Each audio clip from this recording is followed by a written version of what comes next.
Hallelujah. Ishol masa Abraham nai. Madi uda potpu au bagumna kau bangame. Maram maduna ekoi Abraham ki dara ni. Ekoi su uda potpu au bagumna kau rasi. Hallelujah. Ekoi nyam punna. Kau mina rasi uda potpu. Ekoi ne pangle hai duna. Hallelujah. Father, kudol kuding. Mapung parava kudol kuding. Fava kudol kuding.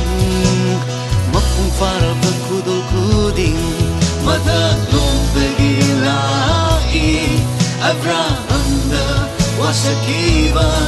Madalong begilai Abraham da wasakiva. Ako'y naloy na fangle. Marangay na fangle. Ako'y naloy na fangle. Marangay na fangle. Manigam, manigam, shelter marangay re. Afava kudol kuding. Mapung parava kudol kuding. Fava kudol kuding. Mapung parava kudol kuding.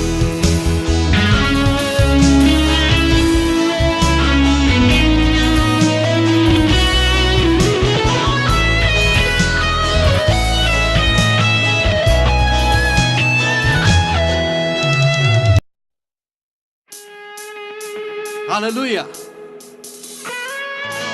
Ishol masa Abraham nai. Madi uda potpu au bagumna kau bangame. Maram maduna ekoi Abraham ki dara ni.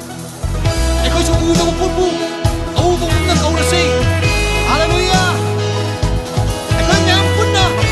Kau mina rasi uda potpu. Ekoi ne pangle hai duna. Hallelujah. Fava kudol kuding. Mapung parava kudol kuding. Fava kudol kuding. Mapung parava kudol kuding. Madalong begilai Abraham da wasakiva. Madalong begilai Abraham da wasakiva. Ako'y naloy na fangle. Marangay na fangle. Ako'y naloy na fangle. Marangay na fangle. Manigam, manigam, shelter marangay re. Afava kudol kuding. Mapung parava kudol kuding. Fava kudol kuding. Mapung parava kudol kuding.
mapung